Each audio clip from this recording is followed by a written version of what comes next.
बिस्मिल्लाहिर्रहमानिर्रहीम। अस्सलाम वालेकुम। क्लास 9 द मैथ मिशन में मैं आपको वेलकम करती हूँ। उम्मीद है मेरे सब स्टूडेंट्स खैरियत से होंगे। स्टूडेंट्स, आज हमने क्लास 9 की बुक एक्सरसाइज नंबर 4.1 इसका आज हमने सम नंबर 4 करना है। और इससे पहले ये जो सम नंबर 1, 2, 3 हैं, इनकी वीडियो जो है मैं अपने चैनल में अपलोड कर चुकी हूँ और डिस्क्रिप्शन में मैं इसका लिंक भी दे चुकी हूँ। आप जाकर वहाँ से लेक्चर ले सकते हैं, ठीक है। तो आज हमने करना है इसका सम नंबर 4 जो कि है फैक्टराइज, और इसके टोटल 8 पार्ट्स हैं। तो आज हम ये करेंगे। तो फर्स्ट पार्ट है हमारा 2x² + 7x + 3, ठीक है। तो चलते हैं अपने पहले क्वेश्चन की तरफ। तो फर्स्ट क्वेश्चन की वैल्यू है 2x² + 7x + 3। तो सबसे पहले हम वैल्यू रिपीट कर लेते हैं। यहाँ लिखेंगे हम 2x² + 7x + 3, ठीक है। तो अब हमने क्या करना है, वैल्यू रिपीट करने के बाद हमारा फर्स्ट स्टेप है कि हमने फर्स्ट वैल्यू और लास्ट वैल्यू को आपस में मल्टीप्लाई करना है सबसे पहले। तो फर्स्ट वैल्यू हमारे पास यहाँ है 2x² और लास्ट वैल्यू हमारे पास यहाँ पर है 3। तो इन दोनों को मल्टीप्लाई करेंगे तो 2 3 का क्या हो जाएगा 6, तो 6x² आ जाएगा, ठीक है।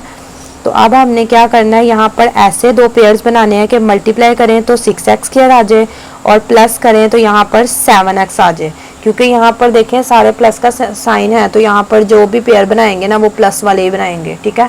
तो यहाँ पर प्लस करके 7x आ जाए और मल्टीप्लाई करके 6x² आ जाए। तो यहाँ पे देखें अगर 6 है तो 2 3 अगर हम 6 करते हैं तो 2 3 करने से 6 तो आ जाता है, लेकिन 2 और 3 को ऐड करने से यहाँ पर 6 नहीं आएगा, 5 आएगा। तो इसलिए हम ये पेयर नहीं बना सकते। हमने वो पेयर बनाने हैं कि जिनकी वजह से मल्टीप्लाई भी हो सके, मल्टीप्लाई करके भी आंसर आ सके और प्लस हो के आंसर आ सके, ठीक है। तो अब ये देखें 3 के टेबल पे 3 2 6 होता है, तो वो भी पेयर नहीं बन सकता क्योंकि 3 और 2 को ऐड करूँगी तो 5x आएगा, जबकि मुझे 7 चाहिए। उसके बाद देखें 4 के टेबल पे भी इसका नहीं बनेगा, 5 पे भी नहीं बनता। 6 पे अगर मैं बनाऊं तो 6 1 6 और 6 में मैं 1 ऐड करूंगी तो 7 भी आ जाएगा। तो इस तरह यहाँ पे पेयर बन जाएगा 6 1 6 करके इसको मल्टीप्लाई करके ये भी आंसर आ जाएगा, और अगर मैं इसको प्लस करूँगी इसी वैल्यू को तो 7x भी आ जाएगा, ठीक है। तो यहाँ पर जो पेयर बनेंगे वो हैं 6x और प्लस x बनेंगे, ठीक है। x मैंने क्यों लिखा है, जिसका कोएफिशिएंट कुछ नहीं होता उसका कोएफिशिएंट 1 होता है, तो यहाँ पर x लिखा है, सिर्फ मैंने 1 को प्रोमिनेंट नहीं किया, ठीक है। अच्छा, यहाँ पर 6x + 1 ये प्लस x, ये दो पेयर्स हमारे पास यहाँ पर आ गए, और जो फर्स्ट वैल्यू है उसको और लास्ट वैल्यू को हमने एज इट इज़ लिख देना है, ठीक है। यहाँ पर साइन का कोई इश्यू नहीं है क्योंकि यहाँ भी प्लस है यहाँ भी प्लस है, तो इट मीन्स कि जो इसका हम ब्रेकिंग करेंगे ना तो वो भी प्लस में ही होगी। तो अब इसके बाद देखें हमने क्या करना है, ये हमारे जो फर्स्ट 2 वैल्यूज़ हैं इसमें से हम कॉमन ले लेते हैं। तो यहाँ 2 है और यहाँ पे 2 है और यहाँ पे हमारे पास 6 है, तो हम यहाँ पर 2 कॉमन ले लेते हैं। और यहाँ पर x² है और यहाँ x की पावर 1 है, तो x कॉमन आ जाएगा, ठीक है। अब यहाँ पे देखें 2 हमने बाहर कॉमन ले लिया तो 2 हम अंदर नहीं लिखेंगे, और x² का मतलब ये है कि x हमारे पास यहाँ 2 टाइम है, 1 टाइम हम बाहर ले चुके हैं और 1 टाइम हमारे पास है, तो 1 टाइम वाला हम अंदर लिख लेते हैं। उसके बाद प्लस का साइन आ जाएगा। तो 6 में से हम 2 बाहर कॉमन ले चुके हुए हैं, तो अंदर क्या बचेगा 3, क्योंकि 2 3 6 होता है। और अगर हम 6 और 2 को डिवाइड करें तो 2 1 2 और 2 3 6, तो डिवाइड करके भी 3 आता है। तो जो डिवाइड करके आएगा वो हम यहाँ लिख देंगे, और x हम यहाँ इसके साथ नहीं लिखेंगे क्योंकि x हमने बाहर कॉमन ले लिया, ठीक है। अब उसके बाद देखें यहाँ पर है x + 3, तो यहाँ पर कुछ भी कॉमन नहीं आ रहा। तो जब कुछ भी कॉमन ना हो तो हम 1 कॉमन ले सकते हैं। तो जब 1 कॉमन हमने बाहर लेना है तो अंदर वाली वैल्यू एज इट इज़ आ जाएंगी, ठीक है। क्योंकि 1 को इनके साथ मल्टीप्लाई या कॉमन करो तो वही वैल्यू रिपीट हो जाती है। अब इसके बाद देखें यहाँ पर भी x + 3 है और यहाँ पर भी x + 3 है, तो दोनों तरफ x + 3 है, तो x + 3 को हम कॉमन ले लेते हैं, 1 टाइम लिख लेते हैं यहाँ पे। और अब क्या बचा, यहाँ पर 2x बचा और यहाँ पर +1 बचा, तो 2x और +1 को हम एक ही ब्रैकेट में लिख देते हैं 2x + 1। तो ये जो है हमारा आंसर है, ये 2 पेयर्स आए हैं। तो इस तरह से ये इन फैक्टर्स के हमारे पास ये फैक्टराइज करके 2 पेयर्स आ गए। उसके बाद पार्ट नंबर 2 है 2x² + 11x + 15, ठीक है। तो सबसे पहले हमने वैल्यू रिपीट कर लेनी है। वैल्यू है हमारी 2x² + 11x + 15। इसके बाद हमने क्या करना है, फर्स्ट वैल्यू और लास्ट वैल्यू को मल्टीप्लाई कर देना है। तो फर्स्ट वैल्यू है हमारी 2x² और लास्ट वैल्यू है हमारी 15, तो इन दोनों को मल्टीप्लाई करना है। तो 2 15 हमारे पास होता है 30, ठीक है। तो हमने यहाँ पे लिख देना है 30x², ठीक है। मल्टीप्लाई करके हमारे पास 30 आ गया। तो अब हमने क्या करना है, कोई से ऐसे दो पेयर बनाने हैं कि मल्टीप्लाई करें तो 30x² आ जाए और प्लस करें तो 11x आ जाए, ठीक है। तो हमने यहाँ पे दो पेयर ऐसे बनाने हैं कि मल्टीप्लाई करने से 30 और प्लस करने से 11 आ जाए। तो अगर हम 2 का टेबल देखते हैं तो 2 पे तो नहीं करेंगे, 2 पे 30 नहीं आता 10 तक। 3 पे करेंगे तो देखें 3 10 से 30 होता है, लेकिन देखें 3 और 10 को अगर हम प्लस करते हैं तो यहाँ पर 11 नहीं आएगा। तो इसलिए हम ये पेयर नहीं लेंगे। पेयर हमने वो लेने हैं कि जिसमें हम मल्टीप्लाई करें तो भी आंसर आ जाए और प्लस करके भी वही आंसर आ जाए जो हमें चाहिए, ठीक है। तो यहाँ पे 3 का तो नहीं बनेगा। उसके बाद हम यहाँ पे देखते हैं 4 के साथ, तो 4 का भी नहीं बनता यहाँ पे। उसके बाद 5 के साथ करते हैं तो 5 6 30 होता है, और अगर 5 और 6 को मैं ऐड करती हूँ तो मेरे पास 11 भी आ जाता है। तो हमने ये पेयर सेलेक्ट कर लेना है। 5 6 30 भी हो जाएगा और 5 और 6 को ऐड करने से 11 भी आ जाएगा। तो यहाँ पर हमने पेयर्स जो बनाने हैं वो होंगे हमारे 5x और 6x, ठीक है। तो ये जो शुरू वाली वैल्यू है और लास्ट वाली वैल्यू है इसको हम एज इट इज़ लिख देते हैं। अब हम क्या करेंगे, अब हमने इसमें से कॉमन निकालना है। तो यहाँ पे देखें 2 और 5 में से ये कांस्टेंट वैल्यू में से तो कोई कॉमन नहीं आएगा, लेकिन यहाँ पर देखें जो x, यहाँ पर x² है और यहाँ पर x है। तो यहाँ पर जो है एक x की पावर हम बाहर कॉमन में लिख लेते हैं। 2 हमारे पास अंदर ऐसे ही आ जाएगा। एक x की पावर हम बाहर कॉमन लिख चुके हुए हैं, तो एक x की पावर 1 अंदर आ जाएगी। प्लस लिखेंगे, उसके बाद 5 एज इट इज़ आ जाएगा। x हम बाहर कॉमन ले चुके हैं तो अंदर हम नहीं लिखेंगे, ठीक है। उसके बाद यहाँ पर आ जाएगा प्लस 6 और 15 में से भी कुछ कॉमन नहीं आता, तो यहाँ पर कुछ भी कॉमन नहीं आ रहा। तो जब कुछ भी कॉमन ना लिया जा रहा हो तो नहीं, 6 और 15 जो है वो 2 पे तो नहीं जा रहा पर 3 पे जा रहा है। 3 2 दा 6 और 3 5 दा 15। हाँ, तो यहाँ पे 3 हम कॉमन ले लेते हैं, ठीक है। तो 3 2 ज़ा 6 हो गया, तो 3 2 ज़ा 6 2 आ गया अंदर, और x लिख देंगे, प्लस का साइन लगा देंगे। और 3 के टेबल पे 15 कहाँ आता है, 5 पे आता है, तो 3 5 ज़ा 15, ठीक है। तो इस तरह हमने ये कॉमन लेके लिख दिया। और इसके अलावा अगर आपको पता ना चले कि अंदर ये कॉमन लेके ये कैसे आ रहा है, तो 3 को 6 पे डिवाइड करेंगे। तो यहाँ पे देखें 3 1 ज़ा 3, 3 2 ज़ा 6, तो डिवाइड करके 2 आया तो 2 लिख दिया। इसी तरह 15 को अगर मैं 3 पे डिवाइड करती हूँ तो 3 1 ज़ा 3, 3 5 ज़ा 15, डिवाइड करके 5 आ रहा है तो 5 मैंने यहाँ लिख दिया, ठीक है। दोनों तरीक़ों से आप कर सकते हैं। उसके बाद देखें यहाँ पर भी 2x + 5 है और यहाँ पर भी 2x + 5 है, तो इसको 1 टाइम लिख देंगे हम 2x + 5। और यहाँ पे देखें अब बाहर x है और यहाँ +3 है, तो इसको भी ब्रैकेट में लिख देंगे x + 3। तो इस तरह से हमारे पास इस क्वेश्चन के 2 पेयर्स आ गए। तो पार्ट नंबर 3 है हमारे पास 4x² + 13x + 3। तो सबसे पहले हम इसको रिपीट कर लेते हैं वैल्यू को। तो वैल्यू हम लिख देंगे। उसके बाद हमारा जो सेकंड स्टेप होगा वो ये होगा कि हमने फर्स्ट वैल्यू और लास्ट वैल्यू को आपस में मल्टीप्लाई कर देना है। तो फर्स्ट वैल्यू हमारे पास 4x² है और लास्ट वैल्यू है 3, तो इन दोनों को मल्टीप्लाई करेंगे तो 4 3 ज़ा 12 हो जाएगा। तो यहाँ पे आ जाएगा 12x²। तो इट मीन्स कि यहाँ पर हमने 2 पेयर्स ऐसे बनाने हैं कि मल्टीप्लाई करें तो 12x² आ जाए और प्लस करें तो 13 आ जाए, ठीक है। प्लस करने से 13 आ जाए और मल्टीप्लाई करने से 12 आ जाए। तो यहाँ पे देखें अगर हम यहाँ पर 2 6 ज़ा 12 करते हैं, तो अगर मैं 2 में 6 ऐड करूँगी तो वो तो मेरे पास 8 हो जाएगा। तो इट मीन्स कि मुझे तो 13 चाहिए यहाँ पे, तो 2 6 ज़ा 12 वाला पेयर मैं यहाँ नहीं बना सकती। उसके बाद 3 4 ज़ा देखूँगी तो 3 4 ज़ा 12 होता है, लेकिन 3 में अगर मैं 4 ऐड करती हूँ तो 7 आ जाएगा, जबकि मुझे यहाँ 13 चाहिए, तो ये पेयर भी नहीं हम ले सकते। उसके बाद देखें 4 3 ज़ा 12, ये भी पेयर हम नहीं ले सकते। 5 पे भी नहीं जाता। 6 2 ज़ा 12, 6 और 2 को अगर मैं ऐड करती हूँ तो वो 8 हो जाएगा, तो ये वाला पेयर भी हम जो है वो नहीं ले सकते। उसके बाद देखें 7 पे भी नहीं, 8 पे भी नहीं, 9 पे भी नहीं, 10 पे भी नहीं। अगर 12 पे हम लेते हैं, 12 1 ज़ा 12 और 12 में मैं 1 ऐड कर देती हूँ तो मेरे पास 13 आ जाएगा। तो इट मीन्स यहाँ पर जो हम 2 पेयर लेंगे वो होंगे 12 और 1। तो 12 1 ज़ा 12 भी हो जाएगा और 12 में 1 ऐड करने से 13 भी आ जाएगा। तो यहाँ पर कौन से 2 पेयर आएंगे, 12 और 1, ठीक है, ये पेयर आएंगे। तो यहाँ पर प्लस का भी कोई इशू नहीं कि आपने कौन सा साइन लगाना है, क्योंकि यहाँ वैल्यू में सारे प्लस हैं। तो इट मीन्स जो हम ब्रेकिंग करके टर्म आएगी ना तो वो भी प्लस वाली होगी, ठीक है। अब उसके बाद हम स्टार्ट वाली वैल्यू लिख लेते हैं और लास्ट वाली वैल्यू लिख देते हैं एज इट इज़।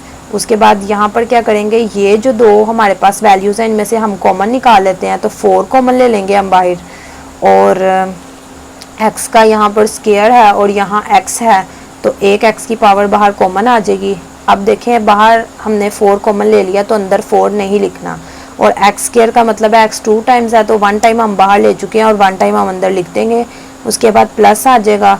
अब यहाँ पर देखें 4 के टेबल पे 12 कहाँ आता है, 4 3 पे 12 आता है, तो 4 3 ज़ा 12 इस तरह लिख देंगे। और x हम जो है वो कॉमन ले चुके हैं बाहर, तो उसको मेंशन नहीं करेंगे।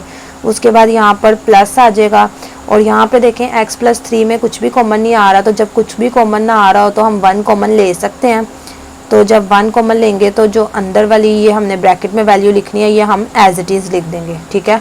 अब हमने देखें यहाँ पे क्या करना है, यहाँ पर भी x प्लस 3 है और यहाँ पर भी x प्लस 3 है, तो इसको 1 टाइम लिख देंगे कॉमन करके। और अब क्या बच जाता है, 4x बच गया और प्लस 1 बच गया, तो इसको हम एक ही ब्रैकेट में लिख देंगे, ठीक है। तो इस तरह हमारे पास आंसर आ जाएगा x प्लस 3 और 4x प्लस 1।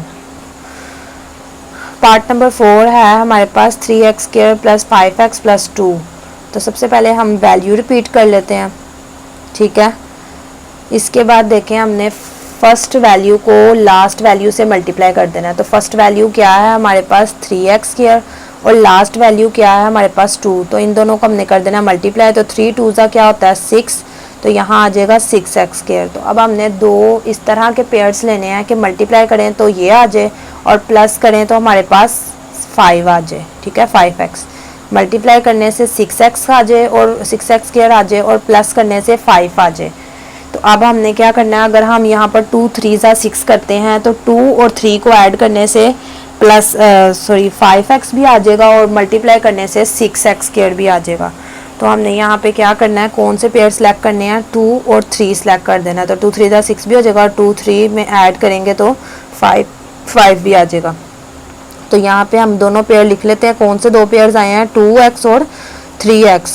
तो यहाँ भी प्लस आ जाएगा और first value as it is आ जाएगी और लास्ट वैल्यू भी हम एज इट इज़ लिख देंगे, ठीक है। उसके बाद हमने क्या करना है, हमने इन दोनों में से कॉमन निकालना है। तो इन दोनों में से कॉमन क्या आएगा, 3 और 2 में से कांस्टेंट वैल्यू में से तो कुछ भी कॉमन नहीं आएगा, ठीक है। यानी कि ये जो हमारे पास वैल्यू दी हुई है इसमें तो कुछ भी कॉमन नहीं आएगा। अब हमने देखना है यहाँ पर x स्क्वायर है और यहाँ पर x की पावर 1 है, तो x हम बाहर कॉमन ले लेते हैं, x की पावर 1। अब अंदर देखें यहाँ पर 3 हम अंदर लिख लेंगे क्योंकि वो बाहर कॉमन में नहीं है, और x स्क्वायर का मतलब है कि x यहाँ पर 2 टाइम्स है, ठीक है। तो 1 टाइम हम बाहर कॉमन लिख चुके हैं और 1 टाइम हम अंदर लिख लेंगे इसको, ठीक है।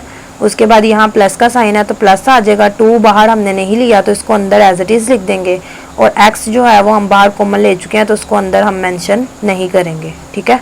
उसके बाद देखें हमने क्या करना है, प्लस का साइन लगाना है और 3 और 2 में से हमने देखना है कि कॉमन आ सकता है, तो इसमें से कुछ भी कॉमन नहीं आएगा। तो जब कुछ भी कॉमन ना हो तो हम 1 कॉमन ले सकते हैं, तो यहाँ पर आ जाएगा 1, और 1 कॉमन लेकर जो अंदर वाली वैल्यू है ना ब्रैकेट के वो हमने एज इट इज़ लिख देनी है, ठीक है। उसके बाद देखें यहाँ पर प्लस का साइन है और इस साइड पे भी हमारे पास 3x प्लस 2 है और इस साइड पे भी हमारे पास 3x प्लस 2 है, तो दोनों तरफ सेम वैल्यू है तो इसको कॉमन ले लेते हैं, यानी कि 1 टाइम लिख देते हैं। और अब हमारे पास क्या बच गया, x प्लस 1, तो इसको भी हम ब्रैकेट में लिख देते हैं, ठीक है। तो इस तरह से हमारे पास इस क्वेश्चन के ये दो पेयर्स आ गए। तो पार्ट नंबर 5 है हमारे पास 3y square minus 11y plus 6, ठीक है। इसको लिख लेते हैं, सबसे पहले रिपीट कर लेते हैं। तो अब हमने सेकंड क्या स्टेप करना है, यहाँ पर हमने फर्स्ट वैल्यू को लास्ट वैल्यू से मल्टीप्लाई कर देना है। तो फर्स्ट वैल्यू हमारे पास क्या है 3y स्क्वायर और लास्ट वैल्यू क्या है हमारे पास 6, ठीक है। तो इन दोनों को हमने मल्टीप्लाई करना है, तो 3 6 ज़ा क्या आ जाएगा 18y स्क्वायर। तो अब हमने यहाँ पर ऐसे दो पेयर्स बनाने हैं कि जिनको मल्टीप्लाई करूँ तो 18y स्क्वायर आ जाए और प्लस माइनस करूँ तो 11y आ जाए, ठीक है। तो इस क्वेश्चन में देखें यहाँ माइनस का साइन है, यहाँ प्लस का साइन है, तो इट मीन्स यहाँ पर जो हमने साइन लगाने हैं ना वो ज़रा ध्यान से लगाने हैं, ठीक है। तो यहाँ पे देखें दो पेयर्स हम ऐसे चुनेंगे कि मल्टीप्लाई करके ये आ जाए और प्लस माइनस करके 11 आ जाए। तो अगर मैं 2 9 ज़ा 18 करती हूँ, ठीक है, तो 2 9 ज़ा 18 भी हो जाएगा, और अगर मैं 2 और 9 को ऐड करती हूँ तो मेरे पास यहाँ पर 11 भी आ जाएगा, सही है। तो ये दो पेयर्स इजीली बन रहे हैं 2 और 9, तो 2 9 ज़ा 18 और 9 में 2 प्लस करने से 11 भी आ रहा है। तो यहाँ पर मेरे पास कौन से दो पेयर आ रहे हैं, 2y आ रहा है और 9y आ रहा है। तो साइन लगाते हुए अब ज़रा हमने एहतियात करनी है। मैंने आपको क्या बताया था कि यहाँ पर जो साइन होगा आपने बड़ी वैल्यू के साथ वही साइन लगा देना है। तो यहाँ पर माइनस का साइन है, तो आप देखें यहाँ पर इन दोनों में से बड़ी वैल्यू कौन सी है, 9y। तो इसके साथ वही साइन हमने लगा देना जो हमारे पास यहाँ सेंटर में मौजूद है। हमने इसके साथ ये साइन लगा दिया। तो अब यहाँ पर प्लस का साइन है, तो अगर मैं प्लस माइनस करूँगी तो वो माइनस हो जाएगा, प्लस माइनस माइनस, तो वो तो मेरे पास 11y नहीं आएगा। तो इसलिए मैं यहाँ पे क्या करूँगी, इसके साथ भी माइनस लगा देती हूँ। इससे क्या होगा, माइनस माइनस हो जाएगा प्लस, और इन दोनों को प्लस करके मेरे पास एग्जैक्ट आंसर आ जाएगा। तो यहाँ पे -2y आएगा और -9y आएगा, और फर्स्ट वाली वैल्यू हम ऐसे ही लिख देंगे और लास्ट वाली वैल्यू को भी हम एज इट इज़ लिख देंगे। उसके बाद हमने क्या करना है, हमने इसमें से भी कॉमन फाइंड करना है और इसमें से भी। तो सबसे पहले इसमें से कॉमन लेते हैं। 3 और 2 में से तो कुछ भी कॉमन नहीं आएगा, लेकिन y² और y में से 1y कॉमन आ जाता है, ठीक है। तो अंदर क्या बचेगा, 3 आ जाएगा, और y² में से y की पावर 1 हम बाहर कॉमन में ले चुके हैं, और एक y की पावर 1 जो है वो अंदर लिख देंगे। माइनस का साइन लगाएंगे, 2 जो है वो लिख देंगे क्योंकि वो बाहर कॉमन में हमने नहीं लिया, y हम बाहर कॉमन ले चुके हैं तो उसको अंदर नहीं लिखेंगे। उसके बाद यहाँ माइनस लगा देंगे। अब इन दोनों में से हमने कॉमन देखना है, तो 3 कॉमन ले लेंगे क्योंकि 3 3 9 और 3 2 6 हो जाएगा। तो 3 मैं बाहर कॉमन ले लूँगी। तो अब मैंने इसमें से 3 बाहर कॉमन ले लिया, तो 3 के टेबल पे 9 कहाँ आता है, 3 पे आता है। तो 3 3 9 हो जाएगा, और y यहाँ पे हम लिख देंगे, ठीक है। उसके बाद देखें बाहर माइनस का साइन है, तो ब्रैकेट के अंदर वाला साइन चेंज हो जाएगा, माइनस प्लस क्या हो जाएगा, माइनस हो जाएगा, ठीक है। उसके बाद 3 मैंने बाहर कॉमन लिया, तो यहाँ पे मैं देखूँगी 3 के टेबल पे 6 कहाँ आ रहा है, 3 2 6, तो यहाँ में आ जाएगा 2। तो इसको करने का तरीका ये भी है कि अगर 3 को मैं 9 से डिवाइड करती हूँ तो 3 1 3, 3 3 9, तो यहाँ 3 आ गया। और अगर मैं 3 को 6 से डिवाइड करती हूँ तो 3 1 3, 3 2 6, तो डिवाइड करके जो आंसर आया वो मैंने यहाँ लिख दिया, ठीक है। उसके बाद क्या करना है, यहाँ पे देखें, यहाँ पर देखें, यहाँ पे भी -3y - 2 है, और इस साइड पे भी 3y - 2 है। तो दोनों साइड पे सेम वैल्यू है, तो इसको 1 टाइम लिख देते हैं कॉमन करके। और यहाँ पे देखें अब y बच गया और -3 बच गया, तो इसको भी हम एक ही ब्रैकेट में लिख देंगे। तो इस तरह से हमारे पास इस सम के ये 2 पेयर्स आ गए। इसके बाद देखें हमारा 6 वाला पार्ट है, 2y² - 5y + 2। तो सबसे पहले हम वैल्यू को रिपीट कर लेते हैं, ठीक है। इसके बाद हमने क्या करना है, हमने फर्स्ट वैल्यू को लास्ट वैल्यू से मल्टीप्लाई कर देना है। तो फर्स्ट वैल्यू है हमारे पास 2y² और लास्ट वैल्यू है मेरे पास 2। तो 2 2 क्या हो जाएगा, 4y²। तो मैंने यहाँ पर ऐसे 2 पेयर्स लेने हैं कि मैं मल्टीप्लाई करूँ तो मेरे पास 4y² आ जाए, और प्लस माइनस करूँ तो 5y आए, ठीक है। तो यहाँ पे अगर देखें 2 2 मैं करती हूँ तो 2 2 4 हो जाएगा, लेकिन अगर मैं 2 में 2 प्लस करूँगी तो वो तो 5 नहीं आएगा, मेरे पास 4 आएगा। तो मुझे तो यहाँ 5 चाहिए, तो इसलिए ये पेयर मैं नहीं बनाऊँगी। उसके बाद देखें 3 पे तो ये पेयर जो है वो नहीं बनेगा। 4 1 4 करूँगी तो 4 1 4 भी हो जाएगा, और 4 में 1 ऐड करूँगी तो मेरे पास 5 आ जाएगा। तो हम यहाँ पे पेयर बनाएंगे 4 और 1 वाले। तो यहाँ पे मेरे पास कौन से पेयर आ रहे हैं, 4y आ रहा है और y आ रहा है, ठीक है। 1 यानी कि जिसका कोएफिशिएंट कुछ नहीं होता उसका 1 होता है कोएफिशिएंट। तो यहाँ पर 1 को जो है मैं शो नहीं करूँगी। अब क्या करना है, मैंने यहाँ पर हमने साइन ज़रा ध्यान से लगाने हैं। सेंटर में जो साइन होगा ना, आपने इन दोनों में से जो बड़ी वैल्यू होगी उसके साथ वही साइन लगा देना है। तो यहाँ पे देखिए सेंटर में हमारे पास माइनस का साइन है, तो इन दोनों में से बड़ी वैल्यू कौन सी है, ये वाली। तो इसके साथ हमने यही साइन लगा देना है, ठीक है। अब देखें अगर मैं यहाँ पे माइनस और यहाँ पे प्लस का साइन लगा दूंगी तो माइनस प्लस माइनस हो जाएगा। तो वो तो 4 में से मुझे 1 माइनस करना पड़ेगा, वो तो 3 आ जाएगा, जबकि मुझे यहाँ पे 5 चाहिए। तो मैं यहाँ पे भी माइनस लगा देती हूँ। तो इस तरह से देखें माइनस माइनस प्लस भी हो जाएगा, साइन माइनस का आ जाएगा जो बड़ी वैल्यू के साथ है, और प्लस करूँगी तो 5y आ जाएगा, ठीक है। तो ये वाली कंडीशन हम लिखेंगे। उसके बाद फर्स्ट वैल्यू ऐसी ही आ जाएगी और लास्ट वैल्यू भी एज इट इज़ आ जाएगी। उसके बाद अब हमने इन दोनों में से कॉमन निकालना है। तो 2 और 4 में से 2 कॉमन आ जाएगा, क्योंकि 2 1 2 होता है, 2 2 4 होता है। और y² और y में से y की 1 पावर जो है वो हम कॉमन ले लेंगे, ठीक है। अब अंदर क्या आएगा, 2 बाहर कॉमन ले चुके हैं तो 2 हमने अंदर नहीं लगाना। y² का मतलब है y 2 टाइम्स है, तो 1 टाइम बाहर लिख चुके हैं और 1 टाइम अंदर लिख देंगे। उसके बाद माइनस का साइन आ जाएगा, और यहाँ पे देखें 2 के टेबल पे 4 कहाँ आता है, 2 पे आता है, 2 2 ज़ा 4, तो यहाँ आ जाएगा 2 और y हमने बाहर कॉमन ले लिया तो y हमने अंदर नहीं लिखना। इसके बाद देखें यहाँ पे माइनस का साइन है तो माइनस लगा देंगे और y प्लस 2 में से कुछ भी कॉमन नहीं आ रहा, तो जब कुछ कॉमन ना लिया जाए तो 1 कॉमन ले सकते हैं हम और अंदर वाली वैल्यू जो है वो एज इट इज़ आ जाएगी। ओ सॉरी, यहाँ पे हम क्या करेंगे, मैंने आपको बताया था कि अगर बाहर माइनस का साइन हो तो ब्रैकेट के अंदर साइन चेंज हो जाता है, तो यहाँ माइनस प्लस क्या हो जाएगा, माइनस हो जाएगा, माइनस प्लस माइनस, और बाकी ये एज इट इज़ आ जाएगा। ठीक है, बस आपने ये ध्यान रखना है कि अगर आपके पास ब्रैकेट के बाहर माइनस का साइन है तो अगर आप ब्रैकेट लगा रहे हैं तो आपने अंदर वाला साइन चेंज कर देना। यहाँ प्लस था तो यहाँ क्या हो गया, माइनस हो गया। अब यहाँ पे देखें, यहाँ पे भी y माइनस 2 आ गया और यहाँ पर भी y माइनस 2 आ गया, तो दोनों तरफ y माइनस 2 है तो इसको कॉमन ले लेते हैं। और अब क्या बच गया, 2y माइनस 1 बचा, तो इसको भी हम एक ब्रैकेट में लिख देते हैं। तो इस तरह से हमारे पास इस क्वेश्चन के ये 2 पेयर्स आ गए। तो सम नंबर 7 है हमारे पास 4z square minus 11z plus 6। तो सबसे पहले हम वैल्यू को रिपीट कर लेते हैं।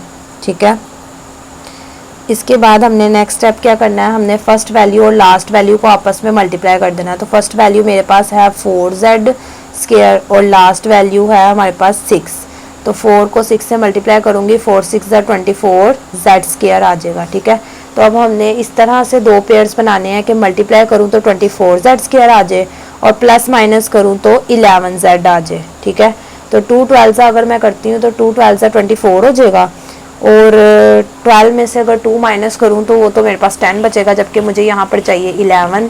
तो अब मैं क्या करूँगी, इसको अगर इसको 3 पे करके देखते हैं तो 3 8 जो है वो 3 7 21, 3 8 24 हो जाएगा। और अगर 8 और 3 को करूँ तो 9 10 11, तो दोनों को प्लस करने से 11 आ जाता है, तो इसलिए मैं यहाँ पर जो पेयर लूँगी वो 3 8 पे होगा। ठीक है, 2 पे मैंने आपके सामने किया तो 2 पे यहाँ पे पेयर नहीं बन रहे, 3 और 8 को मल्टीप्लाई करने से 3 8 24 भी हो जाएगा और 3 में 8 ऐड करने से 11 भी आ रहा है। तो यहाँ पर जो हम 2 पेयर्स लेंगे वो 3 और 8 के होंगे। ठीक है, तो यहाँ पे अभी हमने वैल्यू नहीं लिखनी, हम लिख लेते हैं 3z और 8z। अब हमने क्या करना है, मैंने आपको बताया था यहाँ पर सेंटर में जो साइन होगा ना, आपने अपने पेयर्स को देखना है, आपके पेयर में जो सबसे बड़ी वाली वैल्यू होगी आपने उसके साथ वही साइन लगा देना है। तो 3 और 8 में से बड़ी वैल्यू कौन सी है, 8 है, तो आपने इसके साथ यही साइन लगा देना है। ठीक है, अब इसके बाद देखें यहाँ पे प्लस का साइन है, तो अगर प्लस माइनस माइनस करूँगी तो ये तो फिर माइनस होके 5 बचेगा, जबकि मुझे यहाँ 11 चाहिए, तो इसलिए मैं इसके साथ भी माइनस का साइन लगा दूंगी। तो इस तरह क्या होगा, माइनस माइनस प्लस हो जाएगा, साइन भी माइनस का आ जाएगा और प्लस करने से 11 भी आ जाएगा। ठीक है, तो इस तरह से इसके ये पेयर्स बनेंगे और इस तरह के साइन लगेंगे इस पर। अब इसके बाद देखें, फर्स्ट और लास्ट वैल्यू मैंने एज इट इज़ लिख ली। अब इन दोनों में से मैंने कॉमन निकालना है, तो 4 और 3 में से तो कुछ भी कॉमन नहीं लिया जा सकता।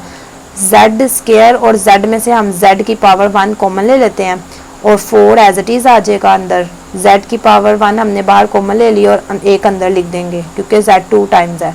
उसके बाद माइनस का साइन लगाएंगे, 3 बाहर कॉमन नहीं था, इसको अंदर ऐसे ही लिख देना और z हम बाहर कॉमन ले चुके हैं तो उसको अंदर नहीं लिखेंगे। उसके बाद देखें यहाँ पे माइनस का साइन है। अब हमने 8 और 6 में से देखना है कि हम इसमें क्या कॉमन ले सकते हैं। ठीक है, तो हम 2 के टेबल पे इसका कॉमन लेंगे तो 2 4 8 हो जाएगा और 2 3 6 हो जाएगा, तो 2 कॉमन आ जाएगा। अब 2 के टेबल पे 8 कहाँ आता है, 4 पे आता है, 2 4 8, तो वो 4 हमने यहाँ लिख देना है। ठीक है, साथ में z लगा देना है। अब मैंने आपको बताया था कि ब्रैकेट के बाहर अगर माइनस का साइन आए तो अंदर वाला साइन हमने चेंज कर देना है, तो माइनस प्लस माइनस हो जाएगा। और 2 के टेबल पे हमने देखना है 6 कहाँ आता है, तो 2 3 6 आता है, तो यहाँ आ जाएगा 3। ठीक है, अब हमने क्या करना है, यहाँ पर भी 4z माइनस 3 है और यहाँ पर भी 4z माइनस 3 है, तो दोनों तरफ सेम है, तो इसको कॉमन ले लेते हैं। यहाँ आ जाएगा 4z माइनस 3, इसको 1 टाइम लिख देंगे। और अब क्या बचा है हमारे पास, z माइनस 2 बचा है, तो यहाँ पे हम लिख देते हैं z माइनस 2। तो इस तरह से इस क्वेश्चन के हमारे पास 2 फैक्टर्स आ गए। तो हमारा पार्ट नंबर 8 है लास्ट वाला क्वेश्चन, इसमें उसने कहा है 6 + 7x - 3x स्क्वायर। ठीक है, तो इसमें हमने क्या करना है, यहाँ पर उसने हमें वैल्यूज़ जो है वो इधर उधर करके दी हैं, लेकिन इसका कोई इशू नहीं है, आपने जैसे वैल्यू लिखी है हम उसको एज इट इज़ सॉल्व करते हैं। ठीक है, तो हमने क्या करना है, 6 को फर्स्ट वैल्यू को लास्ट वैल्यू से मल्टीप्लाई करना है, तो फर्स्ट वैल्यू हमारे पास क्या है 6 और लास्ट वैल्यू हमारे पास क्या है 3x²।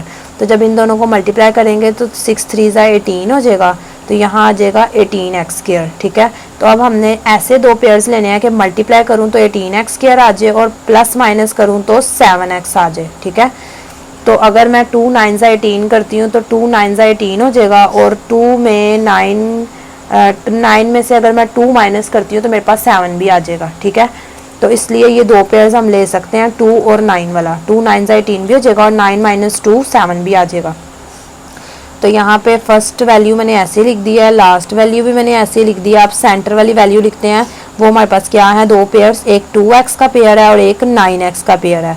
तो अब हमने यहाँ पे साइन डिसाइड करने हैं कि कौन से साइन आएंगे। तो मैंने आपको बताया था कि सेंटर में जो साइन होगा आपने अपने पेयर्स में से जो वैल्यू बड़ी होगी उसके साथ वही साइन लगा देना है। तो यहाँ पे देखें हमारे पास प्लस है, तो आपकी वैल्यू यानी कि जो पेयर्स आए हैं उसमें से बड़ी वैल्यू कौन सी है, ये है, तो इसके साथ हमने यही साइन उठा के लगा देना है। ठीक है, अब उसके बाद देखें यहाँ पर अगर मैं 2 और 9 को प्लस करती हूँ तो वो तो मेरे पास बन जाएगा 11, जबकि मुझे क्या चाहिए 7 चाहिए। तो इसलिए मैं यहाँ इसके साथ लगा देती हूँ माइनस का साइन। इससे क्या होगा कि माइनस प्लस माइनस हो जाएगा, साइन तो लग जाएगा प्लस का बड़ी वैल्यू के साथ, और जब माइनस करूँगी तो मेरे पास 7 भी आ जाएगा। ठीक है, तो इसलिए यहाँ पर -2x लिखेंगे और यहाँ पर +9 लिखेंगे 9x। अब मैंने क्या करना है, इन दोनों में से कॉमन निकालना है। तो कॉमन में क्या आएगा, 2 कॉमन आ जाएगा, क्योंकि 2 3 6 होता है और 2 1 2 हो जाएगा। तो 2 कॉमन ले लेंगे। 2 के टेबल पे 6 कहाँ आता है, 3 पे आता है, तो 2 3 6। उसके बाद माइनस का साइन आ जाएगा। 2 मैंने बाहर कॉमन ले लिया तो अंदर नहीं लिखेंगे और x आ जाएगा एज इट इज़। ठीक है, उसके बाद यहाँ प्लस का साइन लगाएंगे। अब 9x और 3x² में से क्या कॉमन आएगा, 3 कॉमन आ जाएगा, और यहाँ x की पावर 1 है और यहाँ x की पावर 2 है, तो 1x हम बाहर कॉमन ले लेंगे। उसके बाद देखें यहाँ पर 3 के टेबल पे 9 कहाँ आता है, 3 पे आता है, 3 3 9, तो यहाँ लिख देंगे 3, और x हमने बाहर कॉमन ले लिया तो उसको हम अंदर नहीं लिखेंगे। उसके बाद माइनस का साइन लगाएंगे। तो यहाँ पे देखें 3 हमने कॉमन ले लिया बाहर, उसको हमने नहीं लिखना, और यहाँ पर x² है, इट मीन्स कि x हमारे पास 2 टाइम्स है, तो 1x हमने बाहर कॉमन ले लिया और 1 हमारे पास है तो वो हम अंदर लिख लेंगे। ठीक है, अब यहाँ पे देखें, यहाँ पे भी जो है 3 - x आ रहा है और यहाँ पर भी 3 - x है, तो हम इसको कॉमन लेके एक ही बार लिख लेते हैं 3 - x, और यहाँ पर जो है हमारे पास क्या बच जाता है, 2 बच गया और प्लस 3x बच गया, तो इसको भी हम एक ब्रैकेट में लिख देते हैं। ठीक है, तो इस तरह से हमारे पास इस वैल्यू के ये दो पेयर्स आ गए हैं। तो स्टूडेंट्स, उम्मीद है कि आपको मेरी वीडियो अच्छी लगी होगी। अगर आपको मेरी वीडियो से थोड़ा सा भी फ़ायदा हुआ हो तो मेरे चैनल को लाइक करें, सब्सक्राइब करें और बेल आइकन को प्रेस करना बिल्कुल भी मत भूलें, ताकि मेरी हर आने वाली नई वीडियो के नोटिफिकेशन आपको ईजीली मिल जाएँ। Thanks for watching my video.